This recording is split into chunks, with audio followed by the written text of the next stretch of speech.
I'd now like to help you understand the concepts of groups in the Azure AD Microsoft 365 environment. Now, I will tell you that groups is definitely one of the features that, even though it all ties back to Azure AD, there are in some cases some different settings that you can configure based on whether or not you're creating it within the Microsoft 365 Admin Center or you're doing it on the Azure side of this, the Azure portal. So we'll start out with the Microsoft 365 Admin Center on portal.microsoft.com. We're going to drop down Teams and Groups. We're then going to click on Active Teams and Groups. And I don't know if you're doing this with me or not, but if you are, you're not going to have the same groups as me, so don't worry about that. But I'm going to click on Add a Group. And then from there, this is the important part. There are 4 different kinds of groups that they make available, although I'll tell you that in the majority of the cases, there are only really 2 kinds of groups that people usually use. They do give you 4 options, and I'll explain these to you here. So probably the most important one to be aware of right now is the one called Microsoft 365 group. This is you'll notice it is a recommended group. It is the group that can do most anything as far as Microsoft 365 goes. This group is a group where you can group users together, and it's geared towards team collaboration or project collaboration, something along those lines. The other thing about it is it can create a Microsoft team, and anybody who's a member of the group automatically is associated with the team. It can do the same thing with SharePoint. It can create a SharePoint website. It can tie to Microsoft Planner. It's a special type of group that automatically allows for collaboration. So all the different collaboration type services that are available in Microsoft 365, this group will automatically give access to those items for the users that are part of the group. One thing it's also important to know about this group, it gets an email address, okay? It has a shared calendar, which means the users can post stuff on the Microsoft 365 group calendar and everybody that's in the group can see it. The other thing to be aware of, this group cannot contain devices. So you cannot put devices in this group. It can only contain users, okay? It is possible, by the way, to put groups in other groups and all that, but as far as devices, it cannot contain devices. It can only contain the users and all that. But then below that, you have what is called distribution group. Okay, now this is a very restricted type of group. This group can contain users, and it gets an email address, but that's about it. It doesn't really have a shared calendar. It doesn't tie to Teams or SharePoint or any of that. If you email the group, the group, everybody in the group will get a copy of the email. So it's strictly for email purposes. All right, you can't give this group any permissions to anything either. The next group is called a mail-enabled security group. This is a group that gets an email address, but it can also be given out permissions to OneDrive and SharePoint. All right, so that's what that's for. It's kind of a hybrid type of group. Now, the last group is a security group. This group does not get an email address associated with it, but it can be given permission to OneDrive and SharePoint. But the most important thing you want to remember about it is that it's used for device management. This is the only group that can support devices. So the thing to remember here is that there's really only 2 kinds of groups that people really care about most of the time in the Microsoft environment, and that is the Microsoft 365 group and the security group. I'm not saying you can't use these groups, but these are considered more legacy types of groups than they are used by most people these days. All right, so we'll create a Microsoft 365 group. We'll click Next. I'm going to call this group the Admins group. This is going to represent our admins of Microsoft 365. So we could give it a description. We're going to assign an owner. I'm going to make myself the owner. All right, so I will search for myself here, which apparently is being very slow to show up. There we go. And then I'm going to click Add. At that point, it does say that I have a Teams license, so I can be associated with Microsoft Teams. Then I could add members. I'm going to go ahead and just add myself as a member as well. And if I want to add any other users to this, I can, but I'm not going to right now. I'm going to click Next. Give it a email address. I'm going to say admins It'll check to make sure that that's available. So it is. Is the group public? Public means that users can join this group or this team if you associate it with the team. I'm going to say private. I don't want anybody joining it. So as the owner, I can add people to it if I want. Okay. So it is going to create a team if I want it to create a Microsoft team. Then I'm going to click next and say create the group.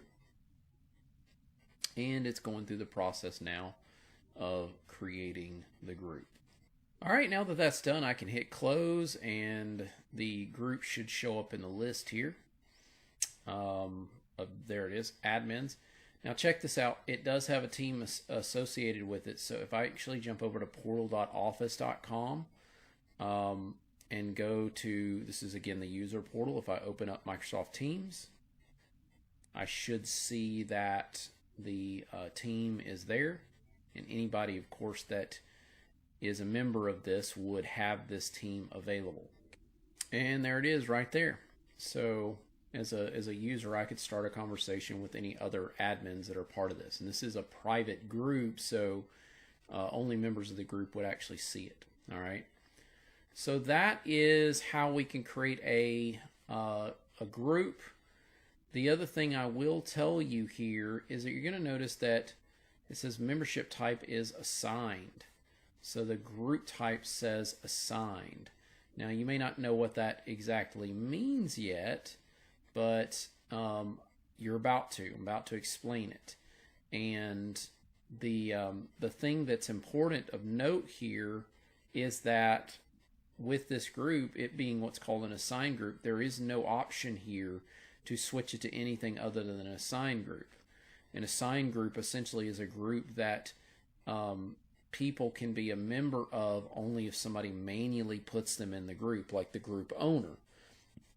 So unless it's a public group and people can request to join it if they want, but it's manual. Now there is a type of group called a dynamic group, which you cannot create through here. At least not at the recording of this video, and who knows when Microsoft might change that. But essentially you have to do this through Azure. So it's time for us to jump over to the Azure side and look at how things are a little different on the Azure side. So let's go over to portal.azure.com. I'm going to click the menu button and go to Azure Active Directory, and then we're going to click on groups, and you're going to see that I have the same groups over here because again all of this ties to Azure AD. So there's the admins group right there.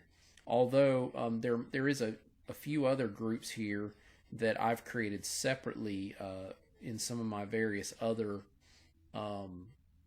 courses that I've built that are strictly for Azure, which I'm not getting into that concept right now, but these are groups that I'll say in a nutshell, they get synchronized from on-premise, and those aren't showing up on the Microsoft 365 side right now. But not getting into all that. Anyway, there's the admins group. It's an assigned group. All right. And I can control the membership and all of that through here if I want. See the properties of it. And notice that I can switch right here to dynamic user group by clicking this. But I want to create a group this time, and I want to show you something a little different. So looking at groups, if I click new group, I want you to notice that it will give me just two options. So I don't have the four options that you saw on the Microsoft 365 side of this. And that's the thing I wanted to kind of point out is that things are a little different on the Azure side. There's different options. There's, in some cases, less options, but some cases more options. For example, there's less group types I can choose from, but when I choose a group type, I can choose to assign it as assigned or dynamic or not. Now, I will say with the Microsoft 365 group, you get an option, you just get dynamic user, but with security groups, you get dynamic user and dynamic device because of the fact that it can essentially be associated with devices as well, okay, which is really neat. So one of the cool things that we can do here when we create a group is like with Microsoft 365, let's just specify this, we'll just call it the finance group, and it can get an email address, and then I can go down here and I can choose dynamic user, and then I can choose an owner, okay, which is fine, but with dynamic groups, you're not going to be adding users to the group using a dynamic group. You're going to use a query to do that. So let's look at that. So what we can do with a dynamic group is we can specify these queries that will be performed. So every time you do anything involving a user, if you modify a user's attribute or anything, it will Azure AD will run a query against it, and if it matches these rules, it'll put the user in the group. Or it could remove the user from the group if it no longer matches. So watch this. I'm going to go to properties. So here's all the properties of a user. Let's do, how about department? And we'll say contains the word finance. It doesn't matter if you use uppercase or lowercase. It's not case sensitive. So that's one expression. Let's add another expression, and we'll do or. How about the job title contains the word finance? Okay, so we'll do that. So either one of those, and you're gonna be part of the group. So we'll hit save. All right, we've created our query. We'll click create, and we're gonna let that little group get created. Now let's jump over to users here. Let's click on users. And I'm going to go down to a user. Let's find Lucas Paulson here. And I am going to edit his properties. And let's see. Let's set the job title to finance officer. And he's part of the finance department, we'll say. Okay, so we'll hit save. Now keep in mind this does take a little time sometimes to take effect. All right, we're going to go back over to groups.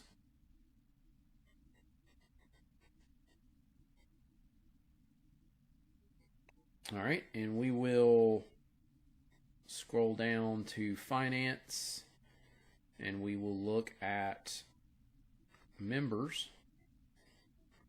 and we'll give this just a second. Okay, and I had paused the recording for about 2 minutes and then hit refresh, and as you can see, Lucas Paulson is now showing up. So it just shows you that, this does work, but it does take a few minutes, a couple minutes at least to let it take effect. Now, let's jump back over to portal.microsoft.com and let's refresh the groups over here, and you can see finance is created, but I want you to notice something. It did not create a team with this. So unfortunately, when you create groups on the Azure side of things, at least at the creation of this video, they don't just automatically create a team for you, unfortunately. So it is one of those things where you can still create that Microsoft 365 group and all that, but you can come back in here and click add teams if you want. All right, so you can totally do that and create a team that way.